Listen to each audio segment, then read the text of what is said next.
नाथूराम गोडसे ने गांधी जी को ये बोल के मारा था कि वो मुस्लिम्स के लिए फेवर में होते थे और हिंदूज के लिए काफी पार्शियल होते थे। हालांकि गांधी जी का रिलीजियस स्टेटस जो है या रिलीजियस इंक्लिनेशन जो है वो उतना ज्यादा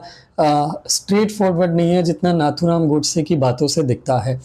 गांधी जी ने हमेशा से ये माना है कि वो बाय हर्ट बाय बर्थ दोनों ही बाय हिंदुइज्म है। 1926 की गुवाहाटी की कांग्रेस की जो कॉन्फ्रेंस हुई थी उसमें गांधी जी से पूछा गया था और उनसे जानने की कोशिश की गई थी कि वो हिंदुइज्म को लेके क्या सोचते हैं, वो अपने आप को हिंदू मानते हैं या सभी धर्मों का मानते हैं। और गांधी जी ने अपने आंसर में ये बोला था कि मैं बाय बर्थ हिंदू हूँ और मुझे हिंदू धर्म में ही अपने मन की शांति या मन का पीस मिलता है। गांधी जी ने क्लियरली बोला था कि जब जब उन्हें ऐसा लगा कि उनके मन से पीस दूर भाग रहा है, उनको अपना पीस वापस हिंदू रिलीजन में ही देखने को मिला। इसका ये मतलब नहीं है कि गांधी जी हिंदुइज्म को एक परफेक्ट रिलीजन मानते थे। उनका ये कहना था कि मैंने सभी धर्मों को पढ़ा, सभी धर्मों को जाना, लेकिन सब पढ़ने और जानने के बाद मुझे ये समझ में आया कि हिंदुइज्म में अपने डिफेक्ट और ड्रॉबैक हैं, उसके अपने कुछ नेगेटिव हैं, लेकिन उसके बावजूद हिंदुइज्म अपने आप में एक ऐसा रिलीजन है जो सभी लोगों के लिए ओपन रहता है, जो एथिकली सारे स्टैंडर्ड्स को, उन स्टैंडर्ड्स को फॉलो करता है जो स्टैंडर्ड्स लोगों को मिलने चाहिए।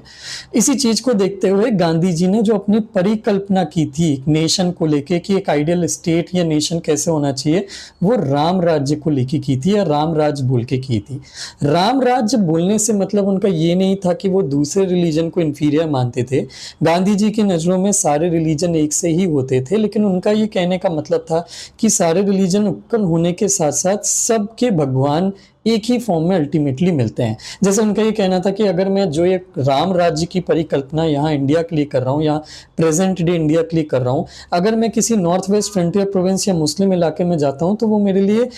खुदाई राज्य हो जाएगा। मतलब उनके लिए बेसिकली जिस भगवान, जिस रिलीजन के एरिया में हम बात करते हैं, उस रिलीजन के एरिया में उनका जो भगवान है उसके हिसाब से राज्य होना चाहिए, क्योंकि उनके हिसाब से कोई भी रिलीजन ऐसा नहीं है जो पीस के ऑपोजिट में या अगेंस्ट में बात करता है। इन सारी बातों को देखा जाए, समझा जाए तो अभी तक जो हमको देखने के लिए मिला है, जिसमें कई बार गांधी जी के ऊपर ये एक्यूजेशन लगाया गया है कि वो हिंदूज के अगेंस्ट में थे या हिंदू के अगेंस्ट में बात करते थे, तो हमको ये जानने को मिलेगा कि गांधी जी को एज अ पर्सनैलिटी समझना इतना सिंपल नहीं है। रिलीजन के मामले में उनके जो विचार थे, आइडियाज थे, वो काफ़ी कॉम्प्लेक्स थे, लेकिन उन सब में एक चीज़ सिमिलर थी या सेम थी, अच्छी थी, कि वो सभी रिलीजन को बराबर मानते थे, बट अपने आप को एक हिंदू की तरह देखते थे।